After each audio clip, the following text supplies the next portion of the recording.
Hallelujah. मैं एक खाली बोतल को लेकर वो सारे बोतल को जिसको मैं ग्राहक को देता था उनको वापस क्या करता था, उस खाली बोतल में भरते जाता और जब वो 75% फिल होता उसमें पानी मिला देता। हालेलुया।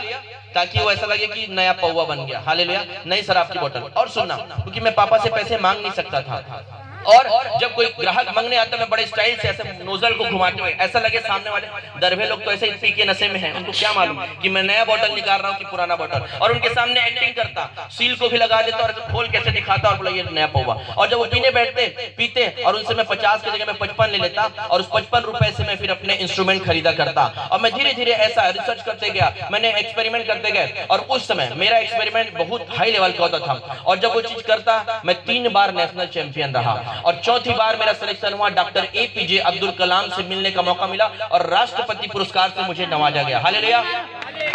मैं 800 किलोमीटर दूर से आया हूं। मैं आज एक करोड़पति इंसान रहता। अगर मैं सेवा छोड़ दूंगा तो मैं आज भी करोड़ों लाखों पैसे कमा सकता हूं। मैं अब्रॉड में होता लेकिन मैंने यीशु को चुना। हालेलुया। अगर मैं वैज्ञानिक बनता तो शायद मैं यीशु को नहीं जान पाता, परंतु मैंने यीशु को जाना है। यही मेरे लिए सबसे बड़ी उपाधि है और मैंने यीशु को ढूंढ लिया। हालेलुया। और यही मेरे लिए सबसे बड़ा आविष्कार है। हालेलुया। तो जब ये सब चीजें चलती थी हम धीरे धीरे यीशु मसीह के बारे में जाने। अचानक एक दिन फैमिली सुसाइड का प्लानिंग बना। क्या बना? फैमिली सुसाइड का। और हमें नहीं मालूम, जहर की बोतल घर में थी। अचानक एक बंदा हमारे घर में एंटर किया और बोलता है कि भाई आप लोग ऐसा ऐसा करने वाले हो। मेरे मम्मी पापा को बोल रहे हैं। वो लोग हड़बड़ा गए, कौन आदमी, इसको कैसे मालूम चला कि मैं सुसाइड करने वाला? बोले मुझे यीशु ने भेजा है और सुन तू आज तक जिस तकलीफ में था ये सब हट जाएगा। तू फलाना चर्च में जाकर के प्रार्थना करवाना, प्रेयर करवाना, तेरी सारी चीजें ठीक हो जाएंगी। और सच में मेरे मम्मी पापा ने ऐसा किया और उस समय से हमने यीशु के नाम को जाना, पर पहचाना नहीं। हम अपने स्वार्थ से गए। हालेलुया। हम अपने स्वार्थ से गए और जिंदगी वही था, दो नाव में पैर रखकर चलने वाला जिंदगी। चलते गए। हालेलुया। पर मैं आपको बताऊं, मुझे नहीं मालूम इस काम को करने के बाद मुझे स्वर्ग मिले या नरक, मुझे मतलब नहीं है, लेकिन मुझे यीशु मिल गया है। हालेलुया।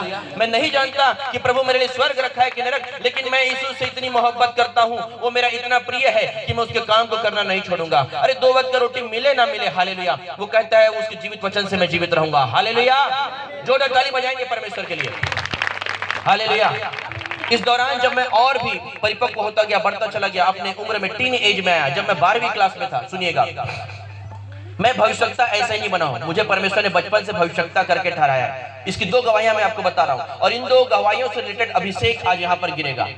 मैं जब एक छोटा बच्चा था, लगभग 6वीं 7वीं क्लास में, उस समय एक लेडीज थी जो सब्जी बेचा करती थी, सर के ऊपर रख करके बेचती थी। वो जब हमारे मोहल्ले में आई, उसके पास टोटल 8 लड़कियां थी। कितनी लड़कियां?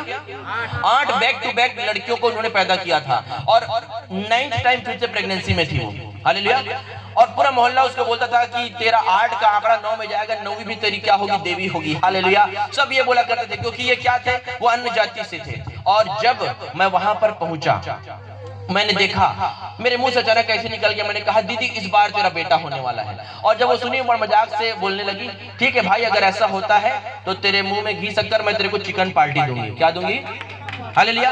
ऐसा बोल के मैं हट गया और एग्जैक्ट 2 से 2.5 महीने के बाद वो लेडीज की बेटी, बड़ी बेटी आके मेरे दरवाजे को खटखटाई, पीछे के दरवाजे को घर का, और बोलती है मेरे पापा जब निकले और अंकल वो भैया को बुला रही है चिकन पार्टी मम्मी। मेरे पापा हड़बड़ा गए, कौन भैया और कौन चिकन पार्टी? और पूछी तो बताई कि आपके भैया ने कहा, आपके बेटे ने कहा था कि मेरा भाई आने वाला है। मेरा भाई आ गया।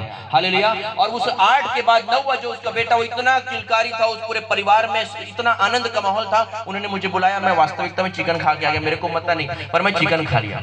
मेरे मुख का सृजनहार मेरा परमेश्वर है। तेरे मुख का सृजनहार तेरा, बोलिए मेरे अपने मुंह से बोलिए, मेरे मुख का सृजनहार मेरा परमेश्वर है। हालेलुया। एक और जबरदस्त गवाही बता रहा हूं।